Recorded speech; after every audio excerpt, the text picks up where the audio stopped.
are, Sorry. are different. They have their issues and they are hurt, but many times the spouse didn't mean to hurt that the way that they are feeling. So I was just wondering, when you have only the wife or the husband, it's kind of difficult Absolutely. maybe to see if that is exactly what's going on. So I think there's steps in it, in becoming a counselor. Okay, so let's take the steps so you're a student. Okay, so even before that, you have a heart for people, and then you go, okay, I think I want to become a counselor or whatever I'm going to be doing with this degree. So what's the best way to learn? Okay, so I'm going to go to a university, okay, to Mhm. learn counseling. Okay, so then you have decisions to make on, okay, what do I want to learn out of that? Do I want it to be biblical? Do I want it to be secular? What do I want? Because there's a lot of universities to choose from that offer counseling. So what's the best Mhm. aspect for me? So then you chose Calvary, okay? And so now you're learning theory, you're learning the biblical side of it, all of those things. But so here's the things I want to impress upon you guys. So that's why I wanted to take you through the supervision and stuff so you could see that.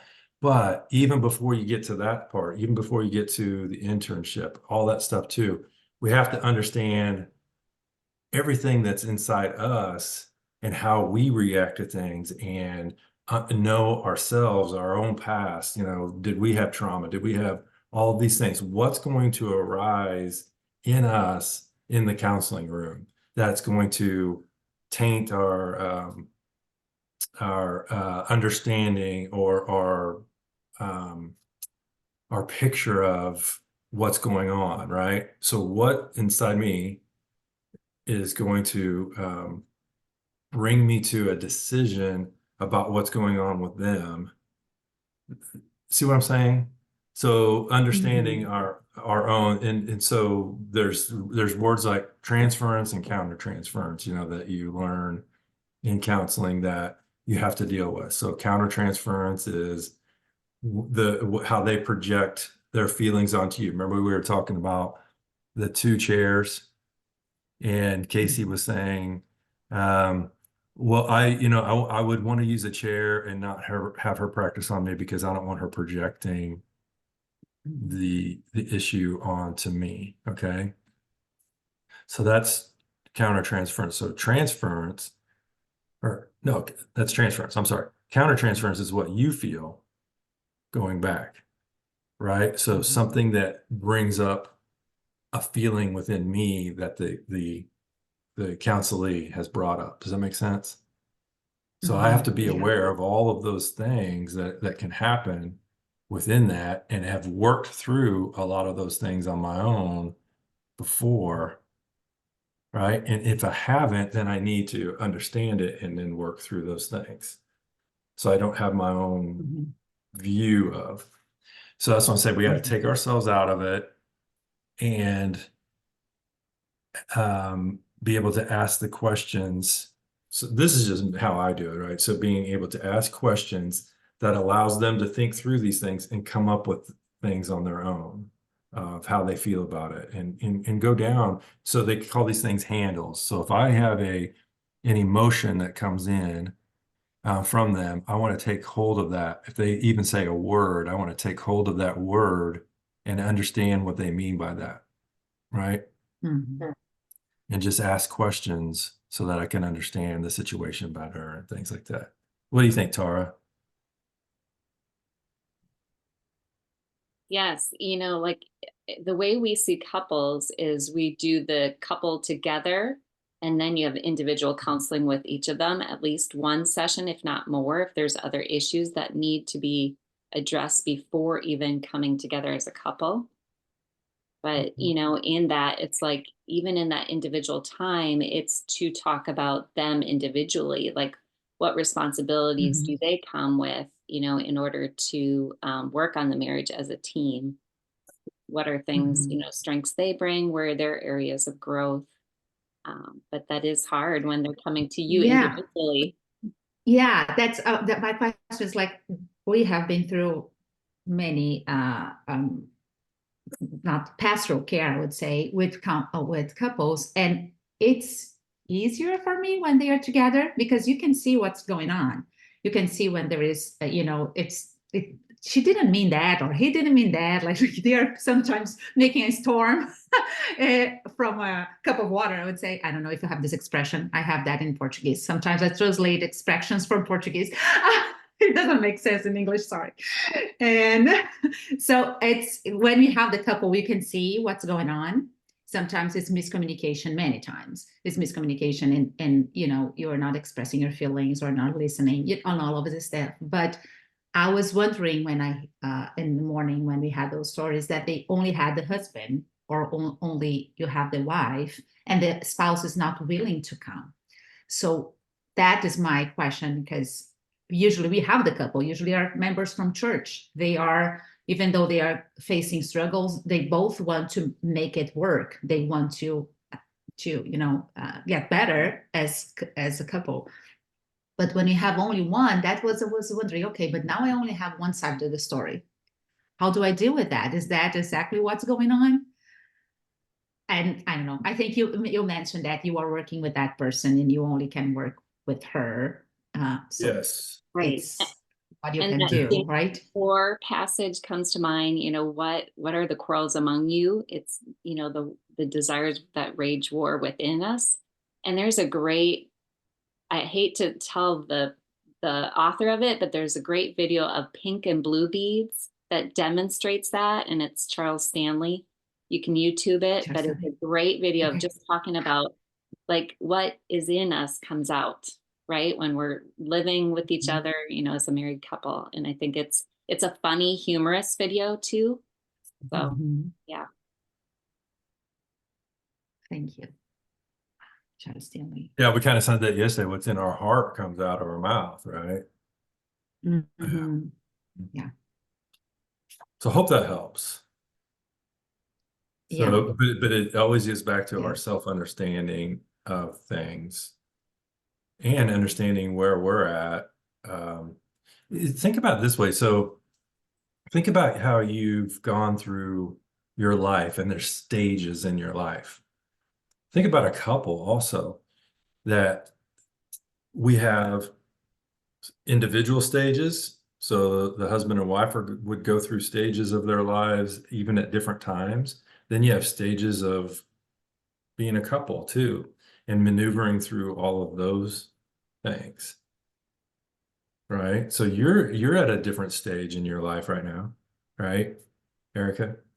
So yeah. So how do we maneuver through those, and then having our spouse understand those? There's so much dynamics that goes into couples. I say, like, you have an individual in front of you, you've got these things, multiply that by 100 when you get couples in front of you.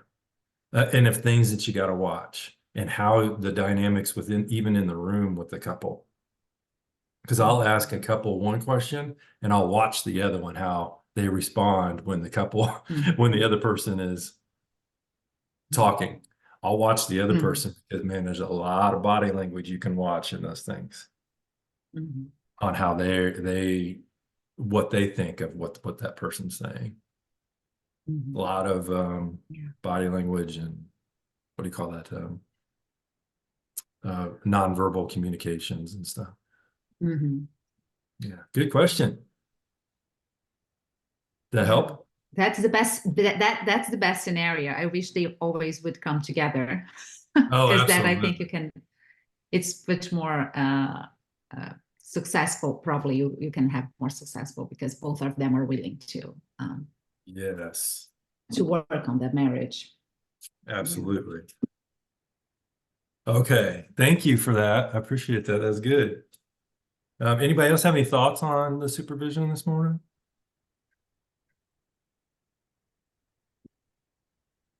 I just thought that it's really, really helpful because we try to think of every angle of a situation, but sometimes it takes someone else from an outside source to kind of say, oh, I hadn't thought about that before. And so I think it's really, really helpful when you can get feedback from your colleagues and know they thought of a way that you hadn't thought, So I really Yeah. appreciate that part of it. So think of it this way too. So when you get into when you get into internship, you're going to have a supervision for about a year and a half or whatever, however long you're in it. And then when you get out and you go for your license, you have 2 more years of supervision. So see how they show that supervision is so important. And then when you're done there, you better surround yourself with a bunch of colleagues that you can get on the phone and ask questions. Always, always, you know what I mean? So, okay. Good job, guys. So let's look at this this scenario right here. So read this scenario, or let me read it real quick. So what we're going to do is we're going to practice going through so get your DSMs out. So we're going to practice going through the DSM and looking at, so what the situation is, picking what we think the diagnosis would be and why. Okay. So we'll walk through these together. Okay. This is kind of what the final is going to look like too, a little bit. Okay. So just kind of preparing. So let's practice this one. So there's a 25-year-old female. She presents to her primary care physician with complaints of muscle tension, especially in her shoulders and neck. Contributing to this tension are headaches, okay? She describes decreased sleep, chronic fatigue, and constant restlessness in addition to poor concentration at work with repeated run-ins with her coworkers. Okay? She has been a worrier since childhood with worsening bouts when under stress. Physical exam reveals a healthy, tense female with normal vital signs and generalized muscular tension. She does not abuse substances and medical history is unremarkable. So let's go through this. Based upon what you're seeing here, what do we look at first? What are we looking at first in this, going through this scenario? What are some of the words that stand out in this scenario that you would look at? Muscle tension. Okay, yeah, muscle tension. Worry over time. Yes, worry over time. Yeah. Decrease in sleep. That might be something Yeah. to consider. Mm-hmm. Chronic fatigue. Chronic fatigue, yep. Constant restlessness, right? Poor concentration. What do you think about this repeated run-ins with her coworkers? Increased irritability. Irritability, good job, absolutely. She's got one nerve left and the coworkers are on it, right? Okay, so she's been a worrier, just like you guys said, worsening bouts under stress. So it keeps getting worse, okay? Physical exam reveals a healthy, tense female with normal vital signs and generalized muscle tension. So she doesn't abuse drugs and none of her history in her medical is remarkable. So there's nothing in their past really that would show. So tell me what you think it is and why, what's missing, things like that, information that you would need to make a pinpoint diagnosis.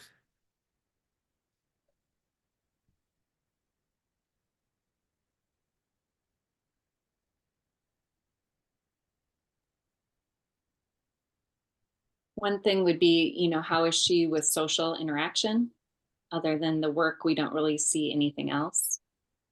Yeah. Yeah, absolutely. Yeah, it could just be irritability at work, right? Could be a lot of tension at work. Mm-hmm. You're right. Family relationships. Yeah, absolutely. We also, I mean, we know she's been a worrier since childhood, but we don't know how long the physical symptoms have been present. Exactly. We also don't know what specific thing that she's concerned about, or if she's obsessing over whatever it is. It's good.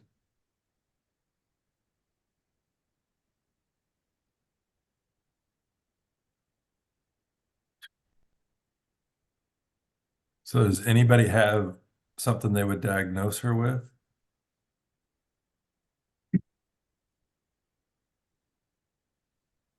I think, To be would be anxiety, like signs of anxiety. yeah, Okay, you're on the right track. So which one of these out of the however many there are, what would you Yeah. diagnose her with? I'd say general right off the top without like really, really digging Okay. in general right off the top would be the So first one I would explore. Okay, good. So tell me about that. So when you look at through the diagnostic criteria, what would lead you to that?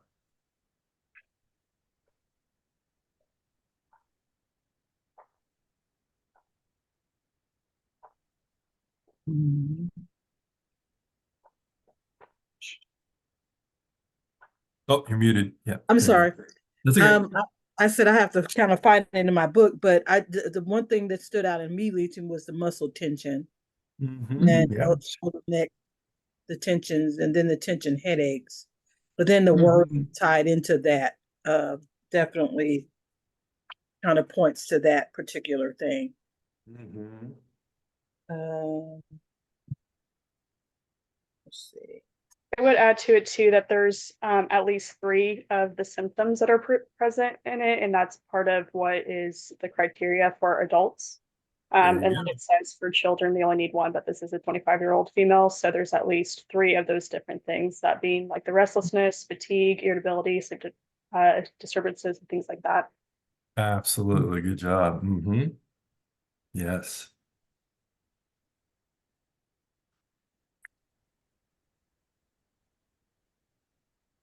What else?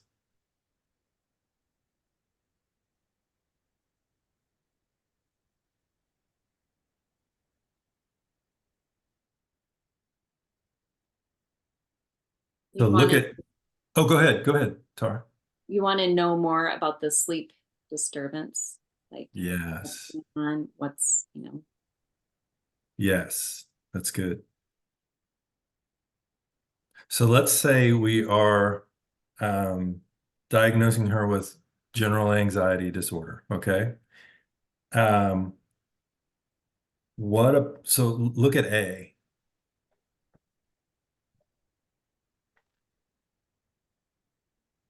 So see where it says occurring more days than not for at least 6 months. So what within this scenario would you tend to look at? Yeah, yes, this is true, or no, that's not true.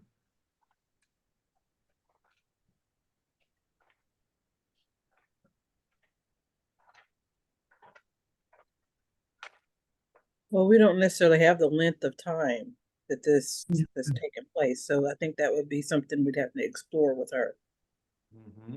Absolutely. So you would ask some questions around there. So for this scenario, what I would look at is the second paragraph where it says she has been a worrier since childhood. Warriors. Okay, with worsening bouts when under stress. So that's your picture over time. So you would kind of have to pinpoint more. Is it, over the last 6 months happening more? Is it happening more often than not? Mhm.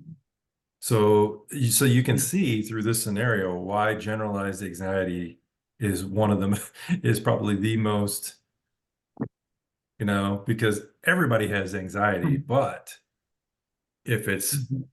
if it's causing an issue with family, work, remember, Mhm. work, family, Mhm. other scenarios, then it's a problem. Does that make sense? Yeah. Good job. So, so just to kind of go on, so let's look at, let's go to the differential diagnosis and let's rule out those, okay? So go to the differential diagnosis, go through each one of those. Let's go through each one of those and say, okay, this is why it's not those, or maybe it is those, okay? So go to anxiety disorder due to another medical condition. And that doesn't fall under it because it says the medical history is unremarkable. Absolutely. Good job. Yep. So the next one is substance abuse. No, she's not abused substances. It says that in there. Social anxiety disorder. Why is it or not that? That's a possibility because of run-ins with coworkers. Mm-hmm. Yeah. But we don't have any other information from other social interactions. Yes. So we want to ask questions around that, wouldn't we? Mm-hmm. Mhm. Because that'd be one that I would check. That could be it. Okay. So we would want to ask specific questions around that. What kind of questions would we ask her?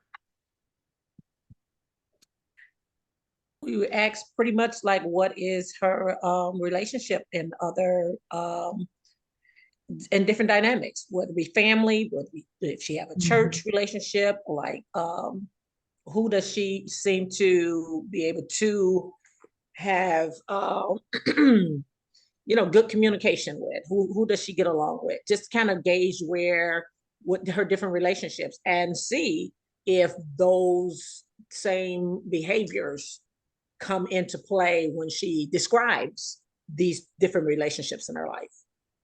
Absolutely. Good. Mm-hmm.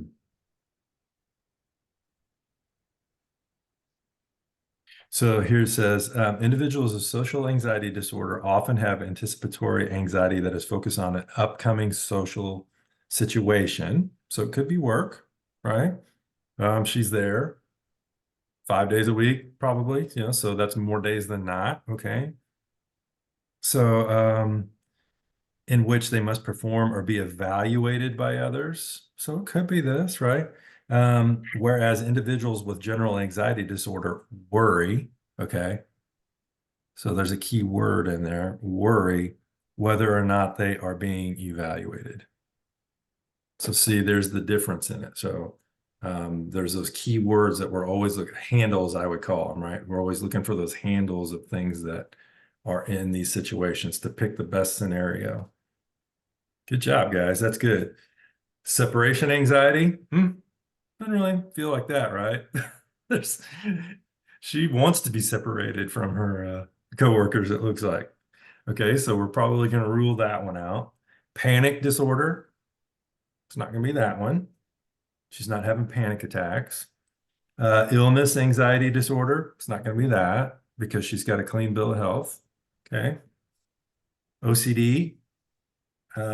Several features distinguish the excessive worry of generalized anxiety disorder from the obsession thoughts of obsessive compulsive disorder. In generalized anxiety disorder, the focus or the worry is about the forthcoming problems. We don't see that, okay? Doesn't have any forthcoming problems that she's worried about. And it is the excessiveness of the worry about future events that is abnormal. So we don't see that in this. So it's not OCD. So we can rule that one out. PTSD and adjustment disorders. Okay, I can see maybe adjustment in this, but as we look through those things, we can probably rule that out because of some of the criteria. And then depressive bipolar. So she's been given a clean bill of health physically, and so it doesn't say anything about mania or psychosis or anything like that. So we can pretty much rule everything out. The closest one would be, was it social anxiety? But key words point towards worry and all that. So really everything points more towards the generalized anxiety. Do you guys agree? Good. Okay, cool. Good job. Okay. So let's try another one here.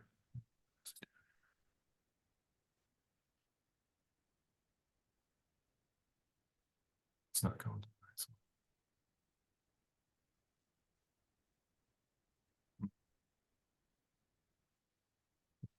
one. Okay. 50-year-old female has long-standing anxiety in certain settings dating back to childhood. She always feels shy and self-conscious around others and never feels that she knows what to say or how to say or act. She has never dated and reports few friendships over her life. She works as a computer programmer so that she does not have to interact with others face to face. She has passed up advancement opportunities at work as these have placed her in more interactive roles with others. She often feels physically tense, nervous, nauseous, and flushed, even during casual interactions. After these situations, she will often replay these events in her head in an extremely self-critical manner.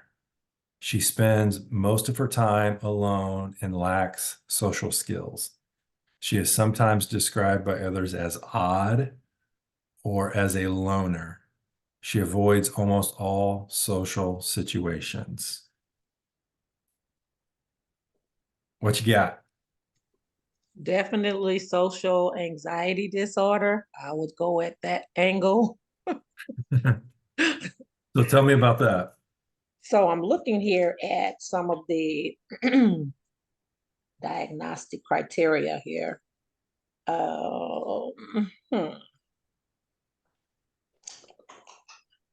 Let's see.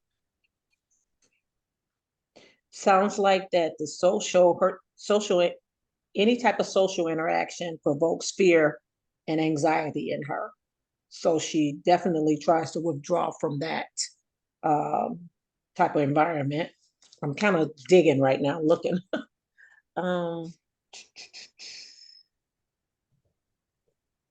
that has impact on her life, like she missed opportunities professionally. She doesn't have friends.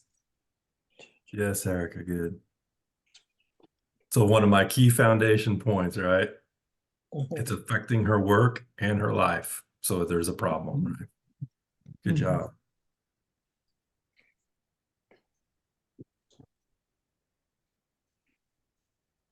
What else do you guys see?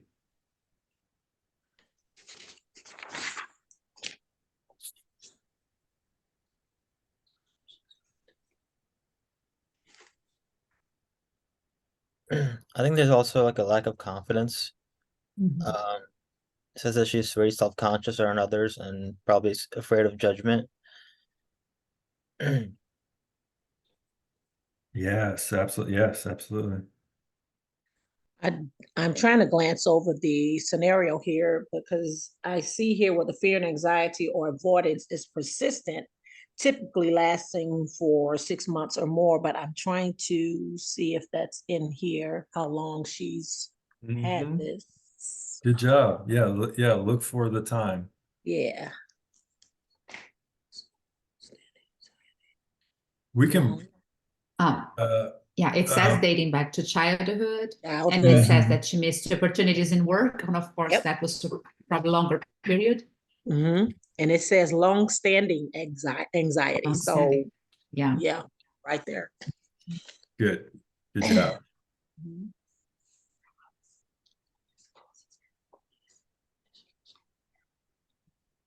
She never dated, and she's 53, so that shows a long period of her whole life. That's a long time. Long time.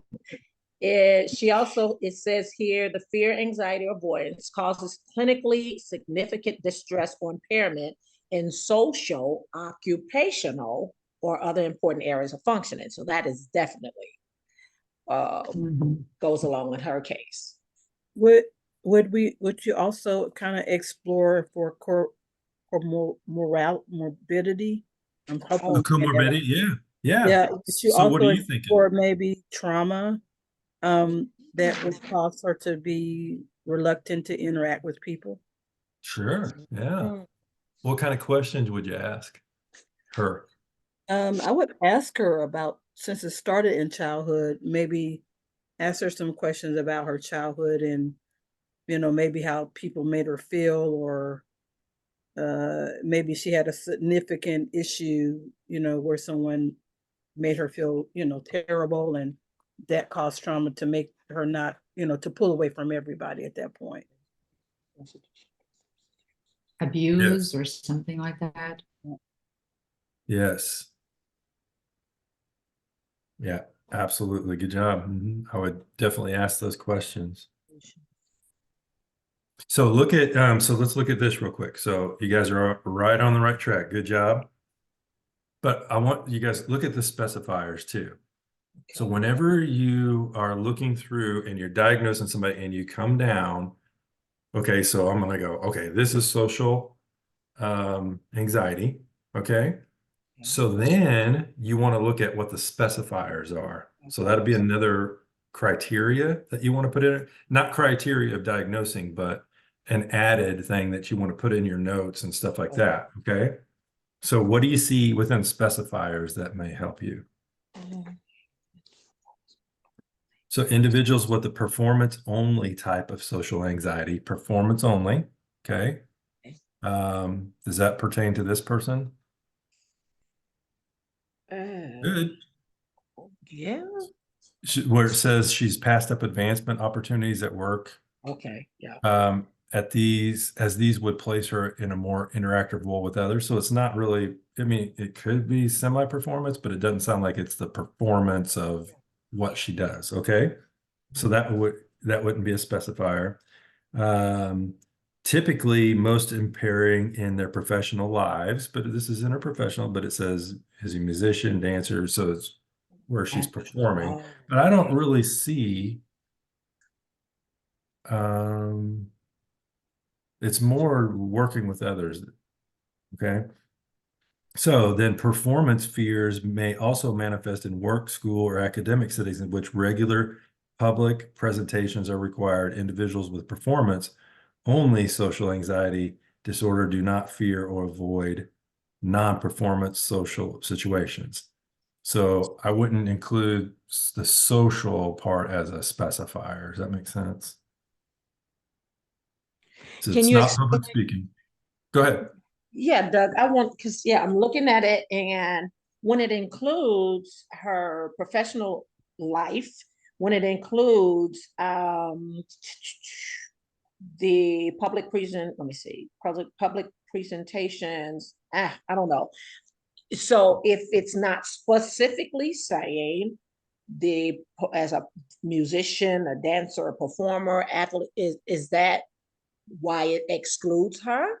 Or well, to me, I mean, read through it. So it says she's always felt shy and self-conscious around others. She never feels that she knows what to say. So these are all, she has never dated and reports few friendships. So this is all social interactions, right? She works as a computer programmer so that she does not have to work or interact with others face to face. So it doesn't say anything like she's having problems with her she has passed up advancement, so she's doing good in her job. She's passed up advancement so she wouldn't have to work face to face with us. But she's doing good because she's a programmer and she doesn't have to interact with many people. Right. Yeah. Right.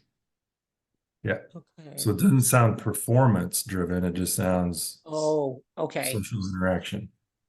Okay. Okay, so then turn over to differential diagnosis and look at those and tell me why it is or isn't these.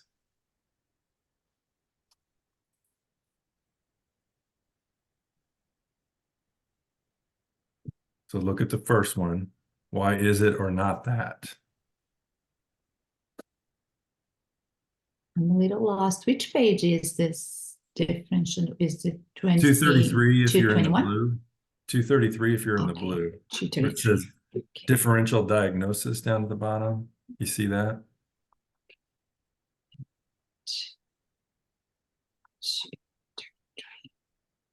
See it? Erica? No, I'm far down. Wait a minute. I'm 250. I need to come back here. Okay. 2, 2, 3.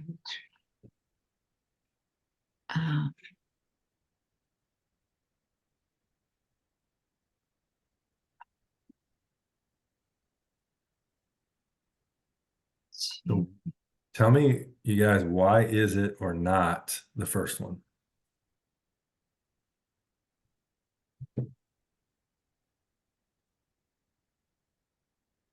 It sounds like it's more pathological rather than just this normative shyness, just because it's interfering with their functioning. That's good. And here's another thing that stands out to me on that one. It Okay. says only a minority of self-identified shy individuals in the United States have symptoms that meet the diagnostic criteria. So only 12%. So to me, that is a Oh, lower okay. percentage. That helps you in that. Mhm. So it's like, okay, so it better be pretty specific if it's only this part of the population. Does that make sense? 12%. Mhm. Yeah. So look for those things too. So yeah. Okay, so agoraphobia. Why is it or not that?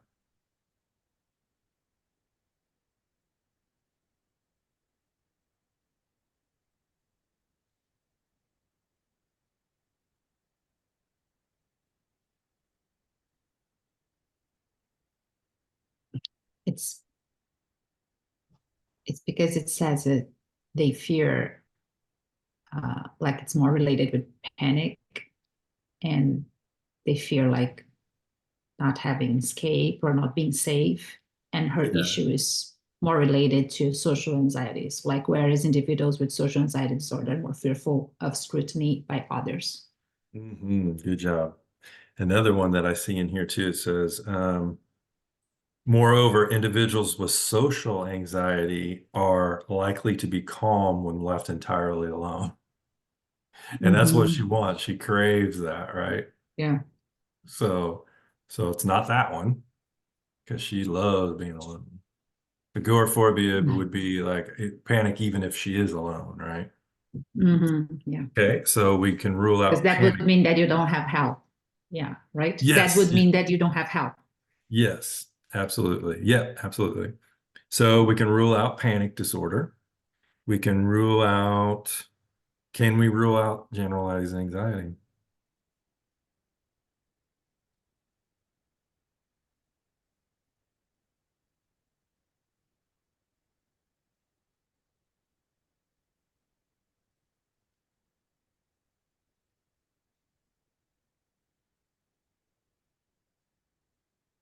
So what about generalized anxiety? Can we say, yes, it is that, or no, it's not that? So I was looking at the excessive worries where it talks about particularly in children. So she's had this for a while as from her childhood. I'm trying to look at the scenario and the oh, uh,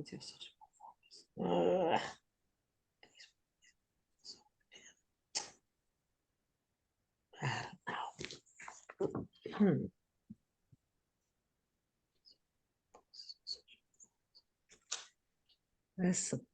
That's a good one. Let's see.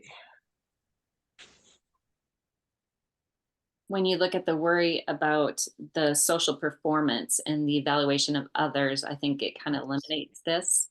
Yes, Sure.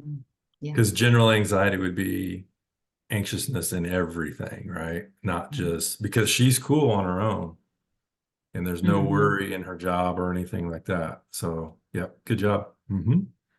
Okay, separation anxiety. It's not that. She wants to be separated. So it's not that. Specific phobias. Okay. It's not that because embarrassment about fainting when they're drawing blood, things like that. So there's, it's not a specific issue, right? Selective mutism. It's not that. Major depressive disorder.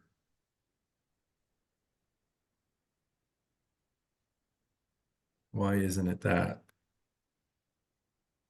Why is it or is it not that, I should say.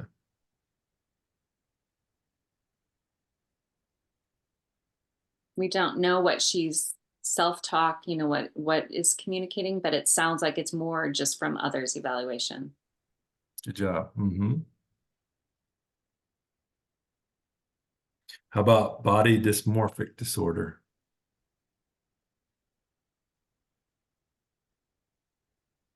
It doesn't say that she has any issues with her body.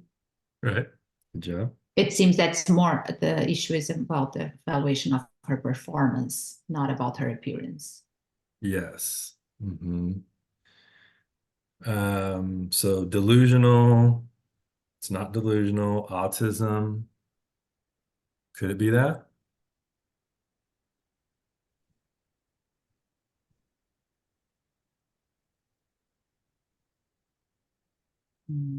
Why is it not? Or why is it or is it not autism? It doesn't talk about rigid behaviors, repetitive behaviors, Good job. and communication. It seems that she doesn't have. She does well at her work. So the only pillar, the only thing would be the social part. Good job. Isn't That's that more information. commonly, so sorry, is that more commonly diagnosed too whenever you're a child than as an adult? So there would have been a history of that if that was the case too. You know what? Generally you would think so, Generally. right?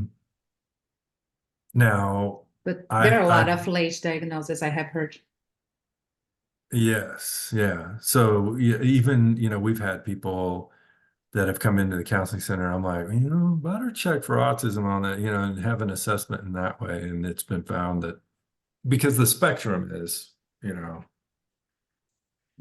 And I also think because like 40, 30 years ago, people didn't, Yes. doctors were not prepared and trained. Like I know a lot of adult kids with autism, adults with autism, that they were not, they knew that something was different. They knew that. And I have one friend that she's my age. We grew up together at church and her parents never had the diagnosis. And people would say that she was weird. And she would have the diagnosis when she was in her 30s because they were not prepared. At least in Brazil, they were not prepared at that time. It's good.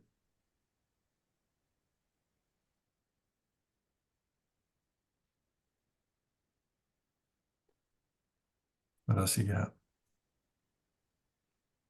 Personality disorder.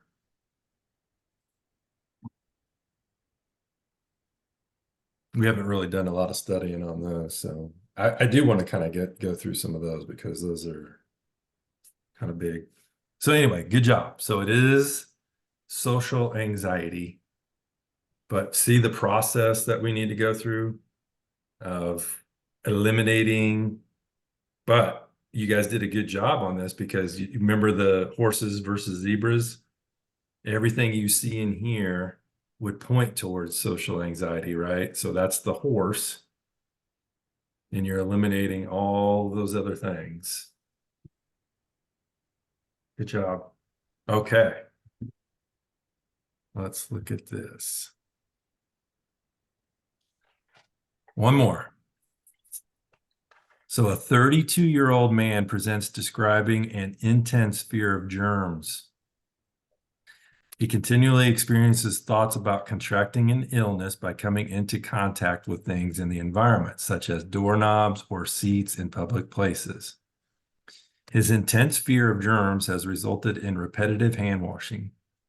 He describes brief relief after hand washing, but because his thoughts about contamination keep returning, he states that he cannot help but wash again for hours a day.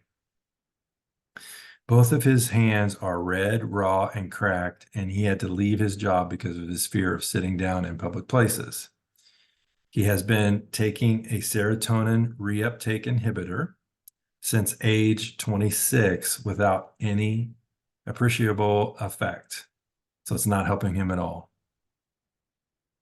And he has not recognized that his thoughts and behaviors were irrational. He also exhibits a high level of impulsivity.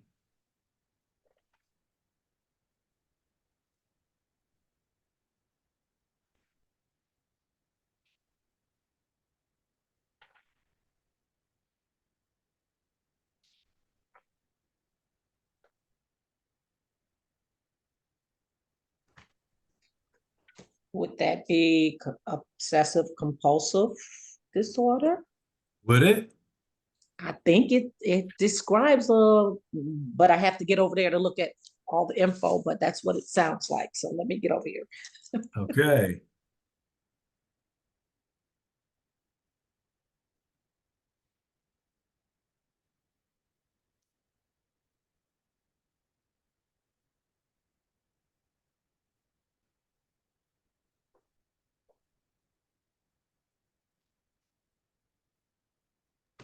Oh,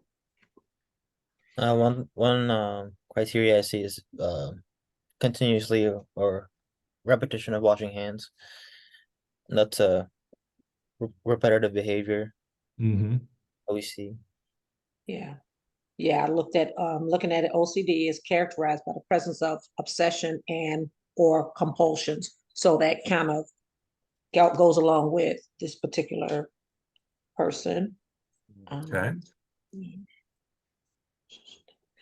Obsessions are recurrent and persistent thoughts, urges, or images that are experienced and intrusive and unwanted, whereas compulsions are repetitive behaviors or mental acts that an individual feels driven to perform in response to an obsession or according to the rules that must, so it keeps going on and on. So this sounds like something in his mind is, constantly repeating itself, that this he needs to do this again and again and again.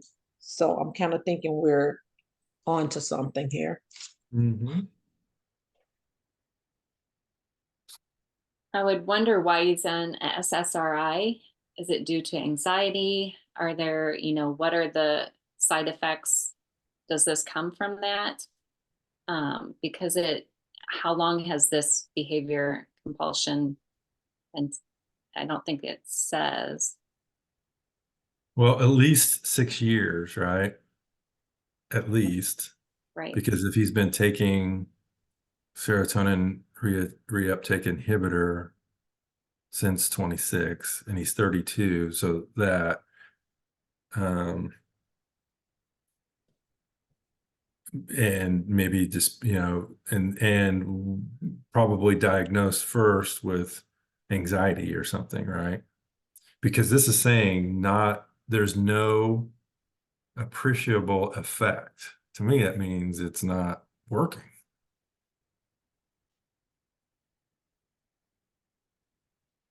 Because it's a different issue. So serotonin reuptake inhibitor is a mood stabilizer. And although with OCD or something, there may be anxiety, that's why they do the repetition. It may not be a mood situation, if that makes sense. I mean, I would want to investigate that just because 6 years is a long time to be on that medication without any noticeable benefit. Yeah, absolutely. Okay, so to go to specifiers, what do you see in specifiers that stands out to you with this?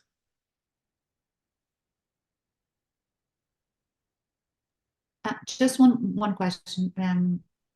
Would that be considered a phobia that he is so afraid of germs?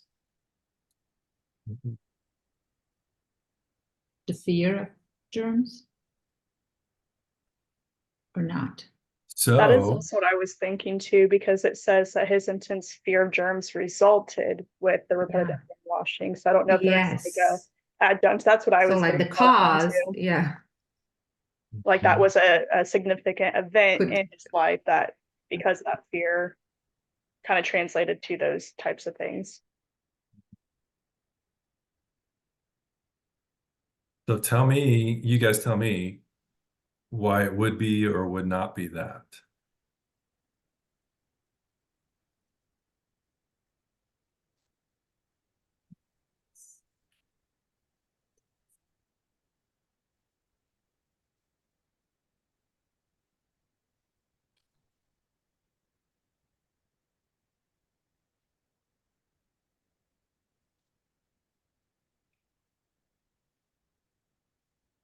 Mm.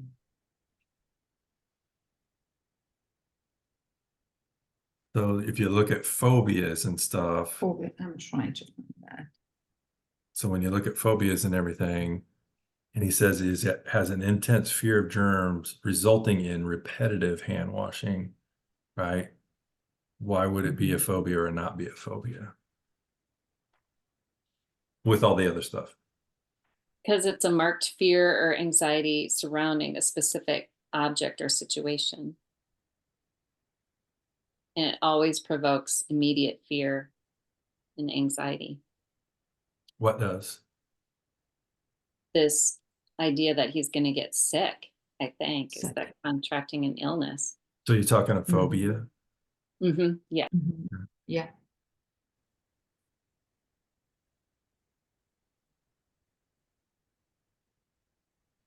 This also makes me think of the video we could watch yesterday in class where it was kind of the same theme, where he would then wash Mhm. the basket and everything too, but it was OCD in that regard. So, yeah, it's kind of Mhm. hard when there's a lot of different variables to really get it narrowed down, but that could be an adjunct to it. Okay. So what I Mhm. would look at here, so it says his intense fear of germs has resulted in repetitive hand washing. Okay. So fear of germs. Okay. I could see that as a phobia. Then it says he describes brief relief after hand washing. So the act of something provides relief from anxiety. So it's not the medication that's providing any relief. It's this one act, Mhm. but then it comes back again because his thoughts about contamination keep returning.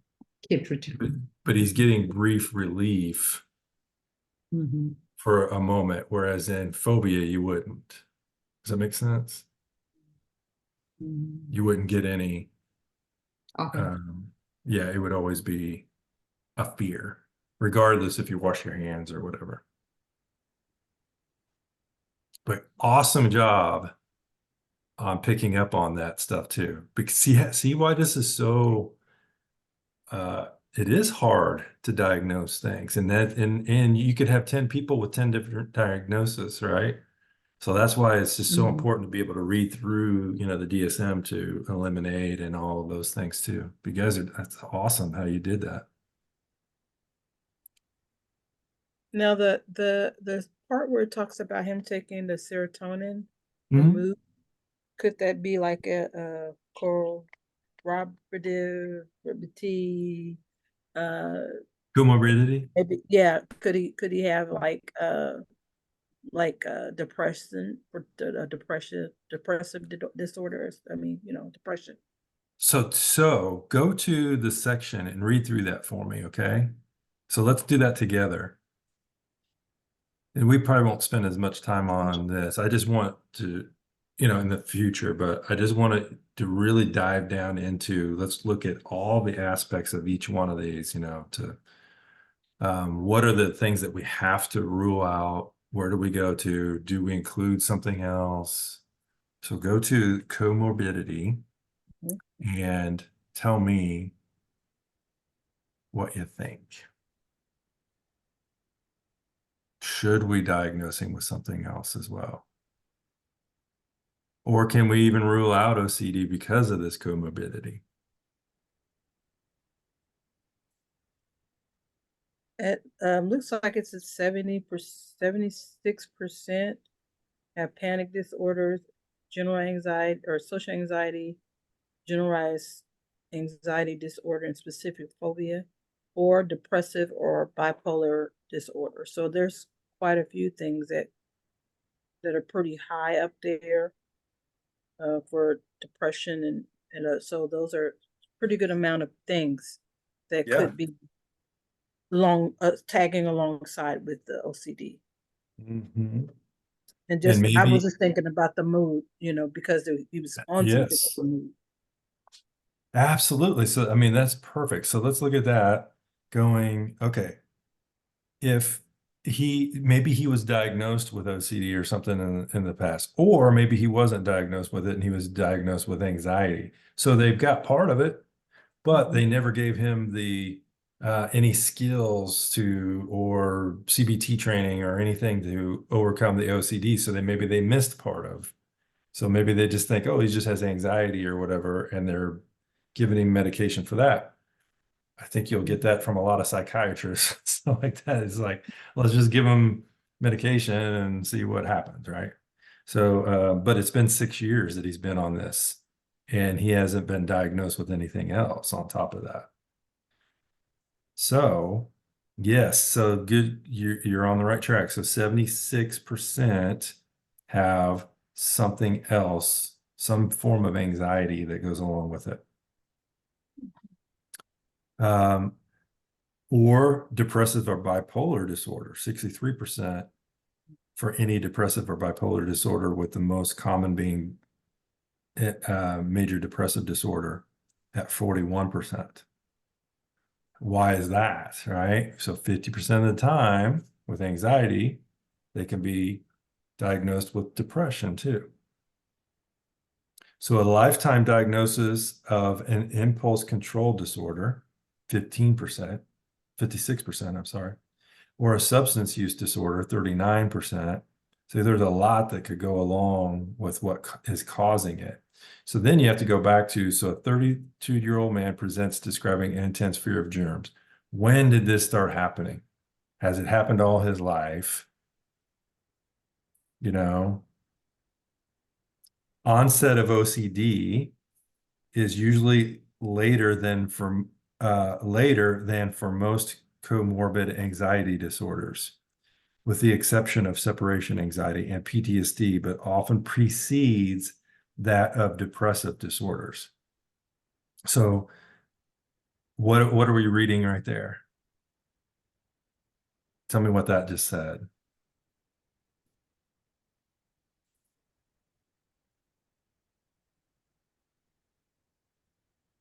That OCD is not usually diagnosed right away. It's usually going to the other personality things. Yes, absolutely. That's good. I mean, that's a big key right there. I didn't even know that part. So, so this coming out, right? Here's the other thing is, what are most prevalent? All these other anxiety disorders are more prevalent than OCD is, right? So why, you go for horses versus zebras, right? So you're trying to rule out all these others. The mistake that it looks like has been made is 6 years ago, he was diagnosed probably with anxiety or something like that, but all of these other things have happened, and maybe OCD came from these, right? Or see what I'm saying? So it never took care of the issue. So there was something else that has been missed. So major depression, PTSD, and all that are generally diagnosed, often precedes that of depressive disorders, right? In a study of 214 treatment-seeking adults in the United States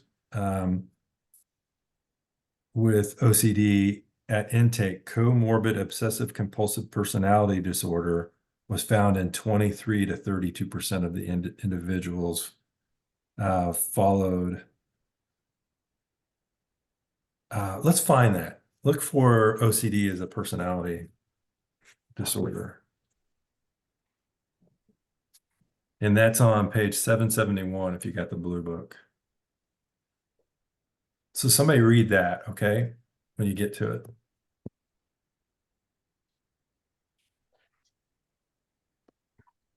You just want the definition on the Yeah, diagnosis? let's go through the criteria. Let's go through the criteria. So a pervasive pattern of preoccupation with orderliness, perfectionism, and mental and interpersonal control at the expense of flexibility, openness, and efficiency, beginning by early adulthood and present in a variety of contexts, as indicated by 4 or more of the following. Preoccupied with details, rules, lists, order, organization, or schedules to the extent that the major point of the activity is lost. Shows perfectionism that interferes with task completion. Is excessively devoted to work and productivity to the exclusion of leisure activities and friendships. Is over conscientious, scrupulous, and inflexible about matters of morality, ethics, or values. And then 5. Unable to discard worn out, worthless objects, even when they have no sentimental value, is reluctant to delegate tasks or to work with others unless they submit to exactly his or her way of doing things, adopts a miserly spending style toward both self and others, shows rigidity and stubbornness.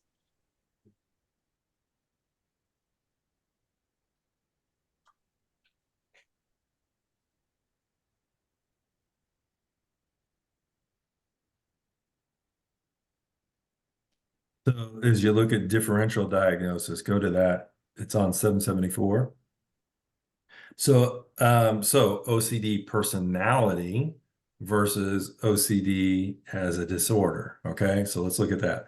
Despite the similarity in names, OCD is usually easily distinguished from OCD personality disorder by the presence of true obsessions and compulsions in OCD.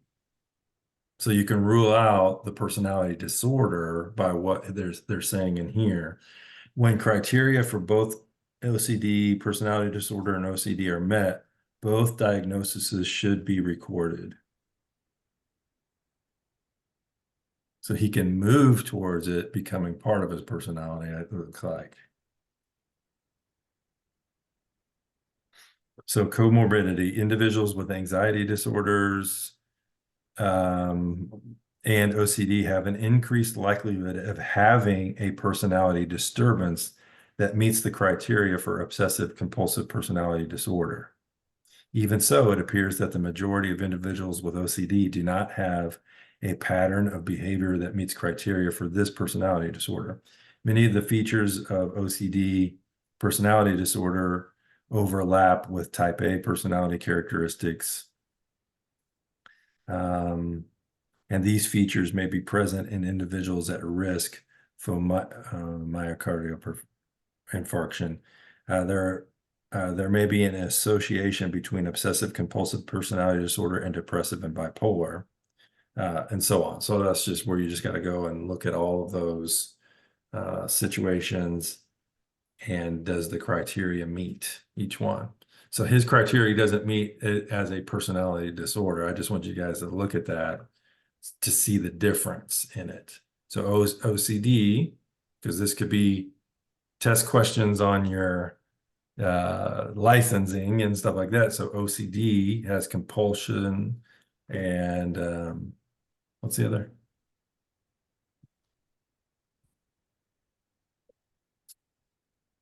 Compulsion. Obsessive and Yeah. compulsive? Okay. Yeah. Mhm. Obsessions and compulsions. Yeah. So has that where the personality part doesn't have those. But there's just rigidness. So remember that word, rigidness, for the personality disorder. Are we allowed to use the DSM when we take the test? No, no way. That would be You have to wonderful. memorize- I wish. You have to memorize this whole book. Absolutely, yes. I would never even imagine you being able to do it without it. Yeah, absolutely. Could you imagine that? Whew. You guys would hate me if that were to happen. I wouldn't even be able to drive down the road without in fear of you guys throwing something at my truck or something. I did that to you. Yeah. On a serious note, though, when we go to take licensure, we have to know all of these things. Like, Well, and just like you won't have to like have the criteria memorized and all that. It'd just be more of what's something look like. I don't think that they really even have you name what it looks like, what a diagnosis is. mhm. So yeah, I don't think it really goes that far, but I'm trying to remember. It was 10 years ago for me, but but this is trying to prepare you for seeing clients and stuff. Okay. How you guys feel about that? You guys did good. So the first one was generalized anxiety, social anxiety is the next one, and then OCD was the third one. Good job. Okay, so it says break. And then where else? Okay, so now we're going to get into disruptive, impulsive disorders. So disruptive impulse control and conduct disorders. Okay. Let me see here. So I'm going to kind of minimize you on my screen here because it's getting in the way a little bit. So just talk to me if you have any questions or anything as we go through this. Okay, so disruptive impulse control and conduct disorders. So looking at these, while other disorders may also involve problems in emotional or behavioral regulations, these disorders are unique in that these problems involve behaviors that violate the rights of others. Okay, just remember that. Disruptive impulse control or conduct disorders violate the rights of others. Okay, very important. Or they bring individuals into significant conflict with societal norms or authority figures. Okay, so the common theme for these disorders is the lack of impulse control, and these begin when? In childhood. Okay. Disruptive impulse control and conduct disorders characterized by a pattern of angry, irritable mood, argumentative or defiant behaviors, or vindictiveness. Sorry about that. So remember, starts in childhood. So the DSM criteria for this in 5 would be a pattern of angry, irritable mood, argumentative, defiant behaviors, or vindictiveness lasting at least how long? 6 months, as evidenced by at least 4 of the following symptoms from any of the following categories and exhibited during interaction with at least one individual who is not a sibling. So why do they say that? Not a sibling, because siblings fight, right? So it's, and we're talking about things that happen out in, away from the family, okay? First, angry, irritable mood is the first criteria. They often lose their temper, is often touchy or easily annoyed, or is often angry and resentful. So if you have somebody that is going along, they're just angry all the time or combative or whatever, they're angry or in an irritable mood. Okay, so argumentative or the defiant behavior is the next criteria, right? So we have to have how many in this? 4 symptoms of the following categories, okay? So often argues with authority figures, or for children and adolescents with adults. So they don't, it's almost like it seems like it's a lack of respect, right? Often actively defies or refuses to comply with requests from authority figures. Lack of respect. It looks like a lack of respect, right? Often deliberately annoys others. So on purpose, they want to make others feel uneasy, things like that. Often blame others for his or her mistakes or misbehaviors, and there's a vindictiveness about this. And they've been spiteful or vindictive at least twice within the last 6 months. So that's quite a long time. But to be spiteful or vindictive at least twice within the past 6 months. So in the note, it says the persistence and frequency of these behaviors should be used to distinguish a behavior that is within normal limits from a behavior that is symptomatic. So we're looking at time, okay, and frequency, persistence. For children younger than 5 years, the behavior should occur on most days for a period of at least 6 months, unless otherwise noted. For individuals 5 years or older, the behavior should occur at least once per week for at least 6 months. Why do you think it changes? What about children younger than 5 years, most days for a period of 6 months? Why do you think it's different in 5 years or older, where they're only looking at once per week? I think just the verbal, developmentally, verbally communicative, like kids are less, they're going to be more behaviors, more acting out. Good. Yeah, that's good.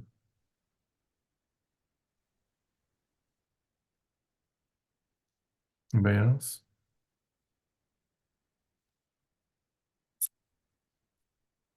So here it says, while these frequency criteria provide guidance on a minimal level of frequency to define symptoms, other factors should also be considered, such as whether the frequency and intensity of the behaviors are outside a range that is normal or normative for that individual's development level, gender, and culture.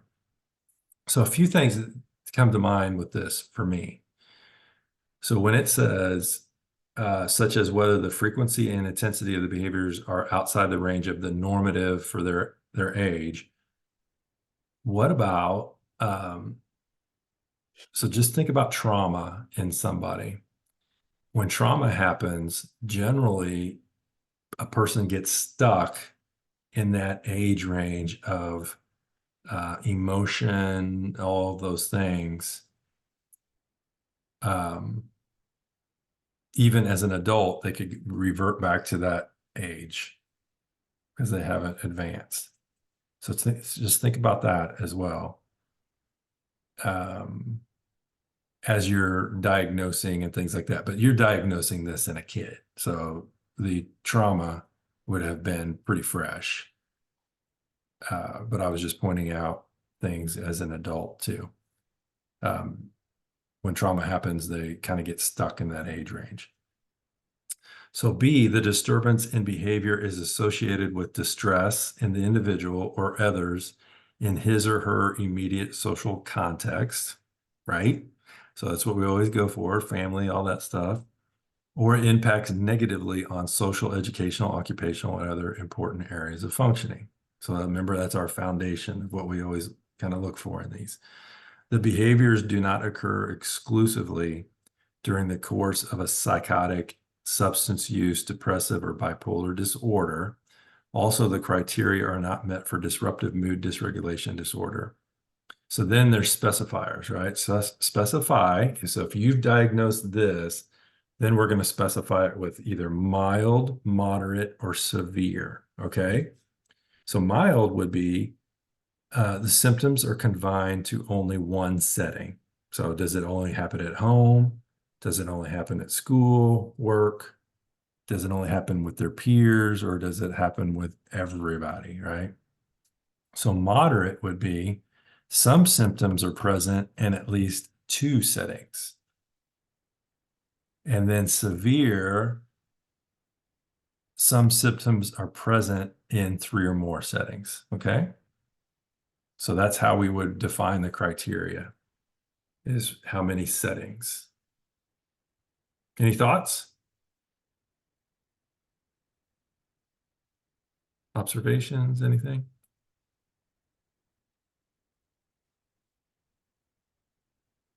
Okay. So we went through the criteria. I think we're just breaking it down. But if you look up here, diagnostic criteria, oppositional defiant disorder, up here, 313, so that's the F code, right? So there's the codes. A pattern of angry, irritable mood, argumentative, defiant behavior, or vindictiveness for at least 6 months, right? So we went through all of those for oppositional defiance. So this is generally diagnosed in a child. Okay. Often lose temper, often touchy or annoyed, and often angry or resentful. Okay. And then argue with authority figures, often actively defies or refuses to comply. So what else does this sound like? If this was an adult, what's this sound like?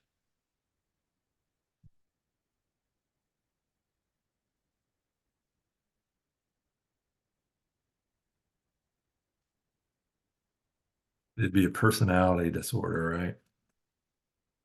One called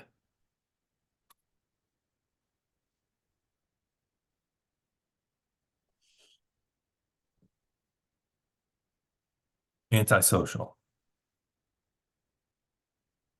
So one could turn into the other two, okay?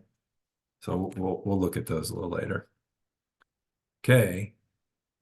No exclusion criteria for conduct disorder. Note about frequency needed in order to be considered symptomatic, and then severity levels. We talked about those, okay? So we went through these: aggression, destruction of property, deceitfulness, or theft, serious violation of rules. And this is in a child, okay? Okay. So one that we looked at was oppositional defiant disorder, and the other was conduct disorder. And when these are diagnosed, significantly more in boys than girls. And then boys have a higher prevalence of aggressive and violent behavior, whereas girls manifest these disorders more through relational aggressive behaviors. So boys be more able to be aggressive in what they do and fight more, where girls would take this out through relational and maybe even excluding or spreading rumors, but also maybe being passive aggressive, if that makes sense. So prevalence rates range from 2% to 10%. That seems pretty high, right? 2% to 10% of children where this would be prevalent in. So other ones in this realm of with children: intermittent explosive disorder, reoccurrent behavioral outbursts. So that would go hand in hand with those, but then how you would determine it is the recurrent behavioral outbursts: pyromania, kleptomania, antisocial personality disorder that we just talked about. And then there's other and unspecified in there that you guys can read through. And that would be at the end of those. So where is that in here? Generally, these are, this is, the book is written and they're formed as developmental. So the earlier, they should be at the beginning.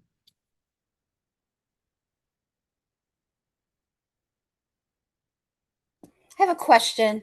On the kleptomania, would stealing include taking things that belong to them but have been put away as discipline, or like taking their electronic device because they're out of time? To Mom and me, dad put it away and they take it when it's not their time. yeah. So can you find that in the DSM? Let's take a look at that. That's a great question. I don't have my hard copy yet, and I can't stay in class and access the online copy for some reason. Anybody else? Can somebody else? All right. I see the personality ones are on 733, but I'm not finding the one that you just went over, the 91.3. So what page would that be on?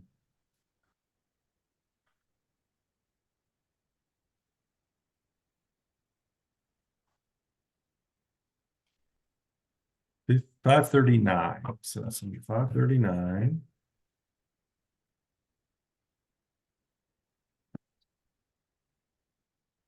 The kleptomania says recurrent failure to resist impulses to steal that are not needed for their personal use or for their monetary values.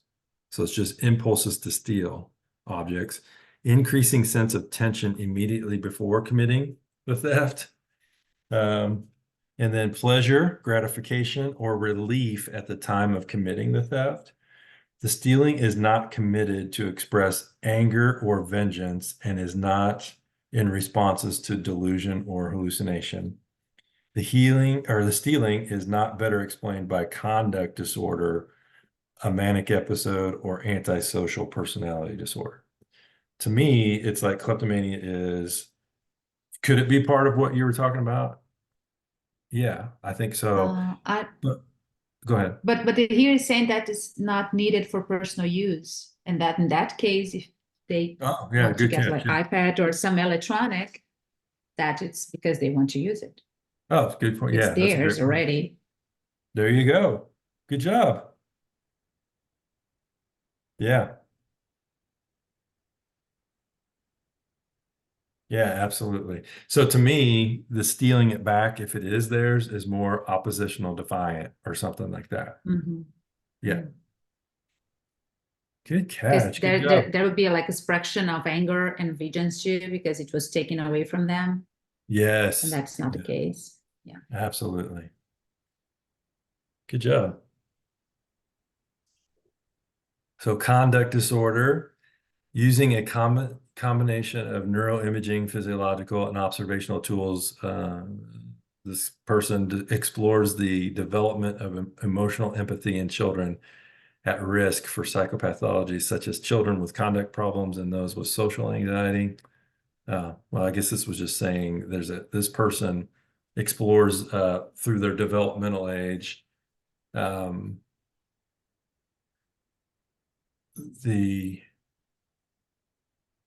so what they're saying is the emotional empathy in children at risk for psychopathology, such as children with conduct problems.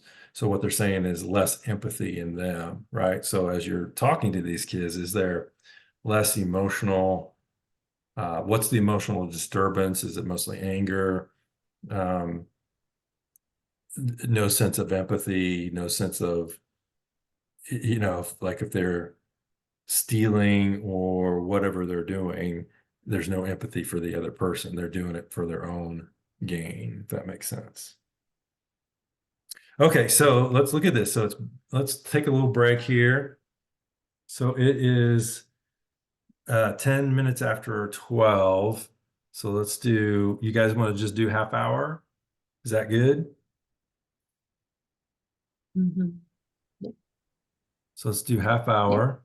Okay, cool. So we'll be back at 12:40. Sound good? Okay. And that'll Yep. get us going for the rest. Okay. We'll go through some more. Okay, Okay, thank cool. you. Uh-huh. See you in a little bit.